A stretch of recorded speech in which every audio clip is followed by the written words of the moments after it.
Welcome back to Count Me In, the podcast for accounting and finance professionals working in business.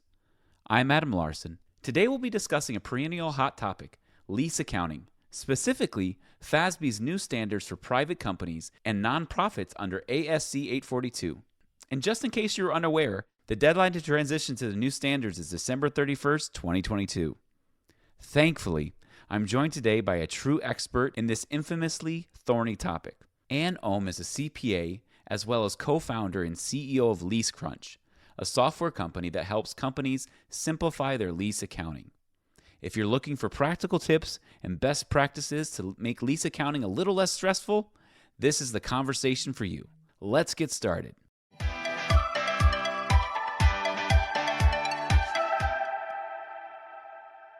Well, Ann, I want to thank you so much for coming on the podcast today. We are going to be talking about lease accounting.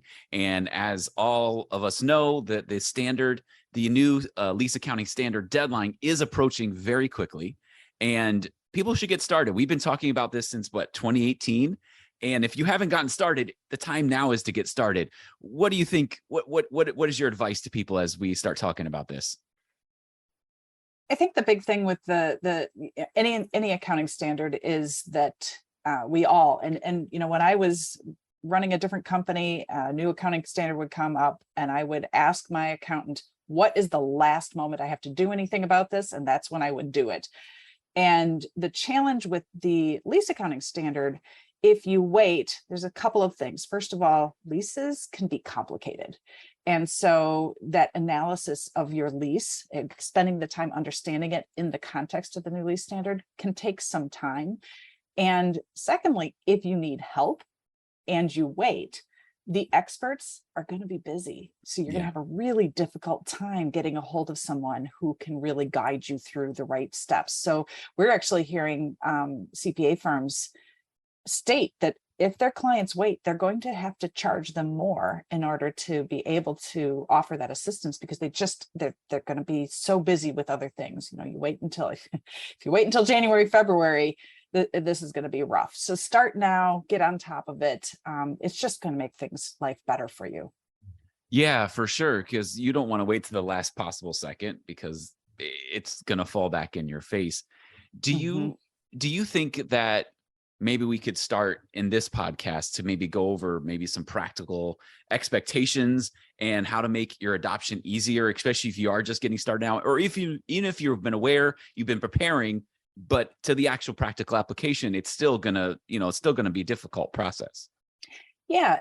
So there's something to, when you think about the new lease standard, you have basically two types of leases that existed before the standards needed to be implemented, and then leases that start after the standard need to be implemented. So talking about those leases that started before your initial application date of the new standard, the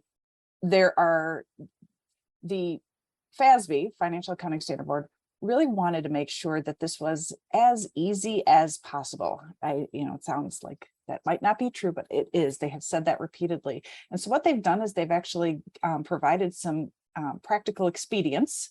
And those practical expedients, the whole purpose of them is to simplify the new standard. So for those transition leases, those leases that existed before, if you have a nice software available to you, there's really only 6 pieces of information that you need to do. If you apply those practical expedients, make sure you're doing the things that make this as easy as possible, and then collect those 6 basic pieces of information. And those are start date. Well, guess what? That start date is going to be the initial application date of the standard. So if you know that already, if you have, year end is December 31st, that's going to be January 1st of 2022. All right, so we got one. Second one is, when does the lease end? It can be a little more complicated because you have to not just say, when do I stop paying? When is the initial end of the lease?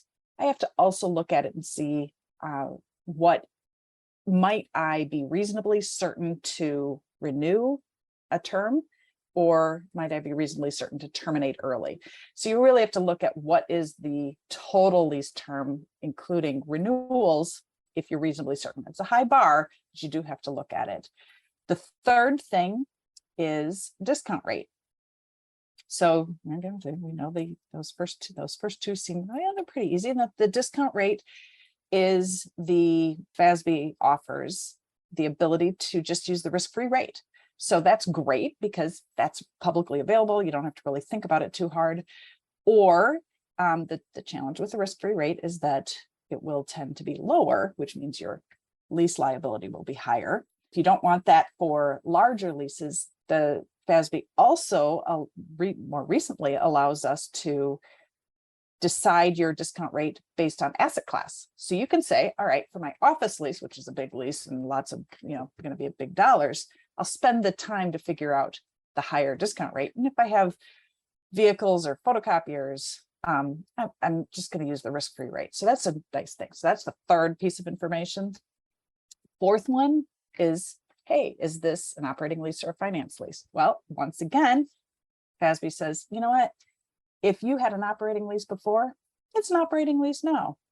If you had a capital lease before, it's a finance lease now. So you can elect that practical expedient to just move forward. So that's the fourth one. Boom, you know that one. Fifth thing is, what are the any existing balances on your balance sheet as of that first date? All right. If you had an operating lease and you had some deferred rent and deferred rent balance, you want to make sure to you've got to include that balance, because you've got to be able to get that off the books. And then finally, what are your remaining lease payments? So those 6 pieces of information, while that it takes a little bit of analysis, they're not too complicated. So when I say get started now, I also mean that getting started now isn't going to be, it's not overwhelming. It's not hundreds of bits of information. And I think that's a big thing that people do, is they assume it's going to be so hard. It's just better to push it off. Yeah. You get overwhelmed by whatever the task is and you never actually start it. And then it becomes even more overwhelming because you're behind. And it's exactly practical application of just business in general, trying not to procrastinate, right? Which I have to say, I mean, I am, I live that every day, right? When do I have to do this? It's just for this particular one.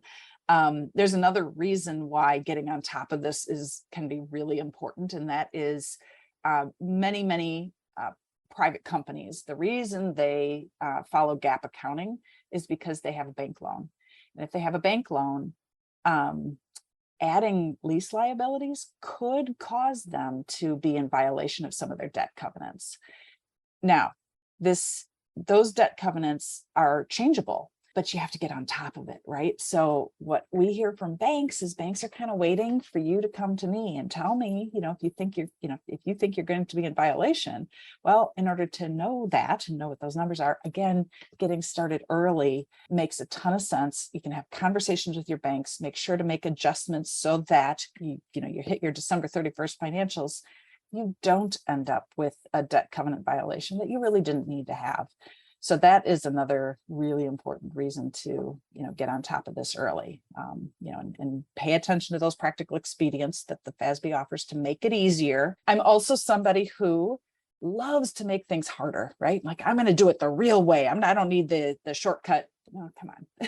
In this particular case, it really makes a ton of sense to pay attention to those opportunities. It does make a ton of sense, and something that you spent a little bit of time on, and I think we might need to delve into a little bit more of those discount rates made available by FASB.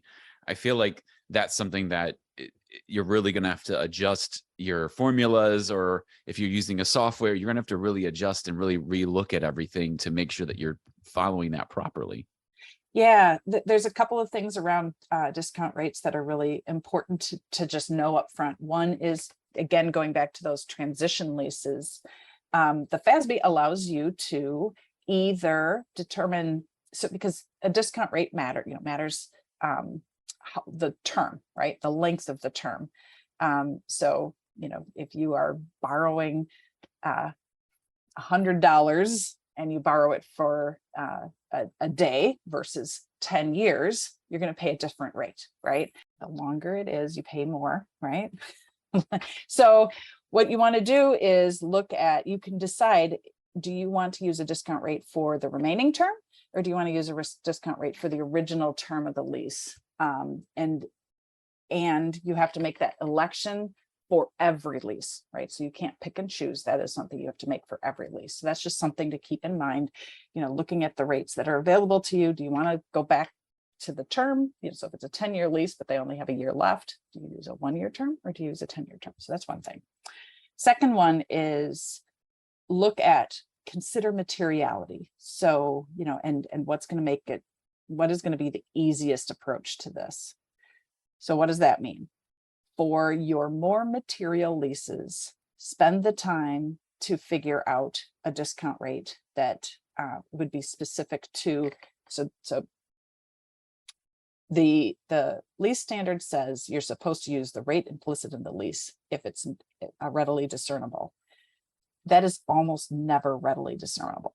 So it's nice that they say it, but it's just, kind of a pipe dream. You just don't generally have all of the information that you need in order to know the rate implicit in the lease from a lessee standpoint.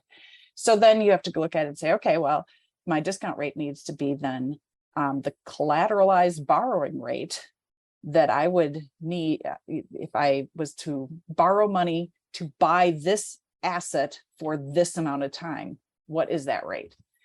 Just inherently, you can feel like, oh my gosh, how the heck do I do that, right? So it's going to take a little bit of time to figure out your discount rate if you have to actually calculate it. So you only want to do that for the assets that matter. You only want to do that for where it's material. So that might be your office lease. If adding $1 million onto the books, you probably want to make sure that you make that as low as possible. Sure. So using a higher discount rate is going to be a benefit.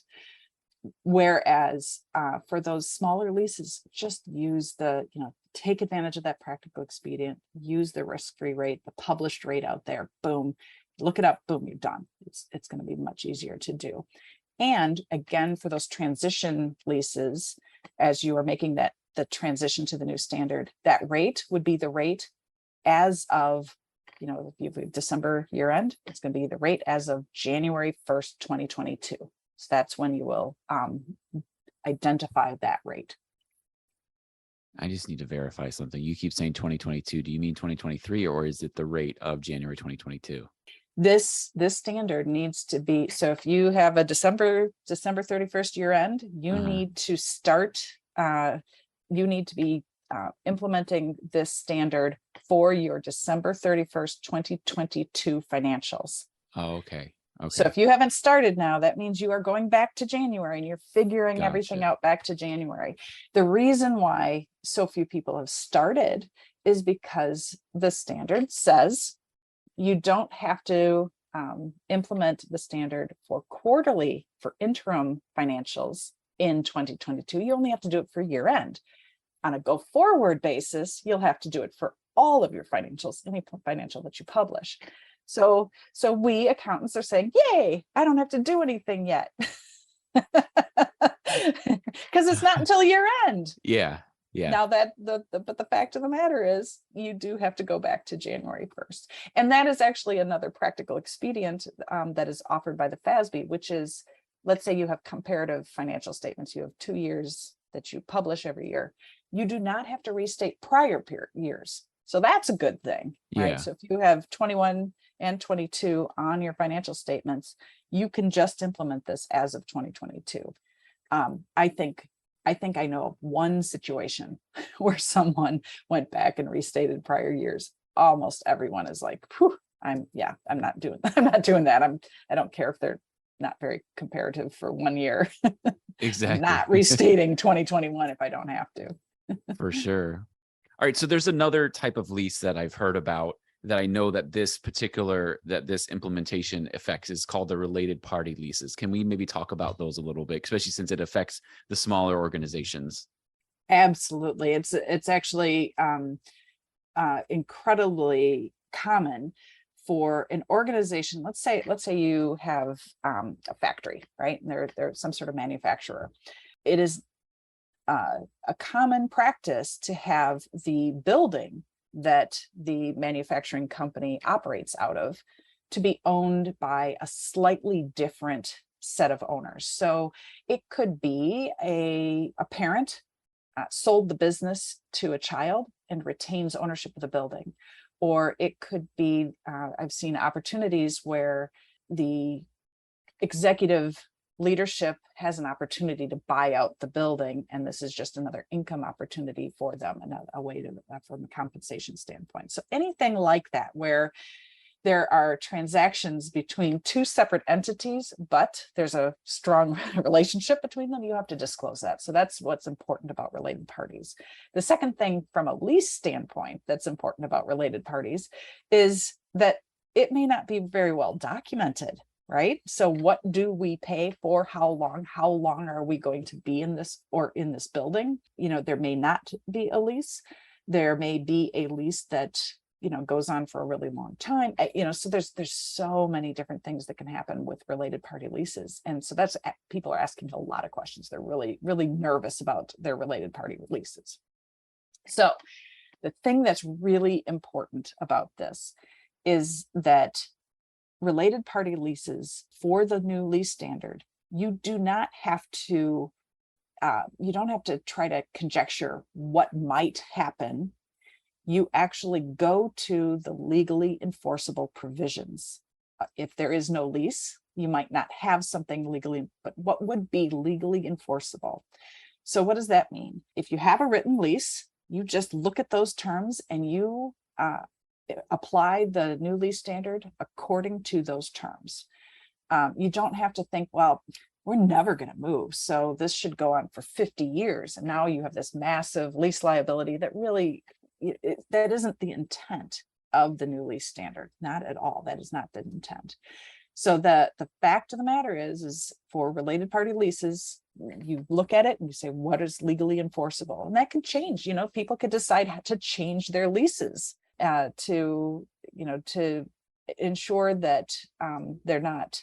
And really the big thing is not overstating the lease liability. That's what we all care about, right? Mm-hmm. We don't want this huge liability that kind of skews our books. And the important piece of that is to remember who is the user of your financial statements. So if it is, again, go back to, if it's the bank is the primary user of your financial statements, and they understand that related party relationship, and they understand how that's getting reflected onto the financial statements, that's what's most important, right?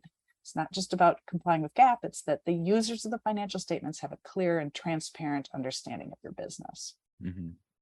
So I know that when this was first enacted or talked about in 2018, it affected all of the public companies. So now it's affecting everybody. If you follow GAAP, you have to do this. Now, let's say you're a small company, small organization, and you may only have one lease. You're like, oh, I don't need to do that. I just have one. That would be incorrect for you to think that way, correct? Yes. So if you, so in 2022, if you have to follow GAAP and you have even a single lease, this applies to you. And the thing that's important to remember about that single lease is it's oftentimes your office space. So it's a material lease, not just not just a couple $100, but it's usually thousands and thousands of dollars and would be material to your financial statements. So it really is important to make sure that you're paying attention to this. I remember one of the very early days, I was doing a training, I was talking about all of this, going through a whole training about everything relating to this standard. And the first question was, guy in the back, he's like, so wait a second, does this apply to all of my leases? What about my vehicles? Well, what about my equipment?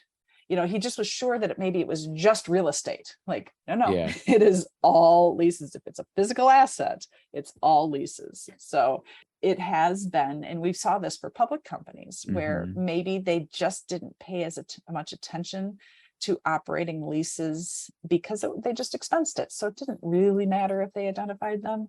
When they started looking through all of the arrangements that they had, for example, hospitals will use consumables. So let's say it's a thermometer, and the thermometer has a little plastic tip on that. This is back when they actually had to touch you, put it in your ear, on your forehead, so that that little plastic tip was a consumable. They dispose of it every single time. So companies would actually say, hey, if you buy all of those consumables from us, we'll throw the thermometer itself in, and you don't have to pay extra for it if you buy this much in consumables. Well, guess what? That thermometer actually becomes a lease. Wow. Yeah. So because it's a physical asset and you're using it for a period of time, and you are compensating a company for it. So got to pay attention to the physical assets that your organization is using. Very importantly, it doesn't have to be called a lease in order for it to be considered a lease under this new lease standard. So you really got to read the fine print in the rules and see exactly what it is. Yes. So one of the things that, from a resources standpoint, for example, uncover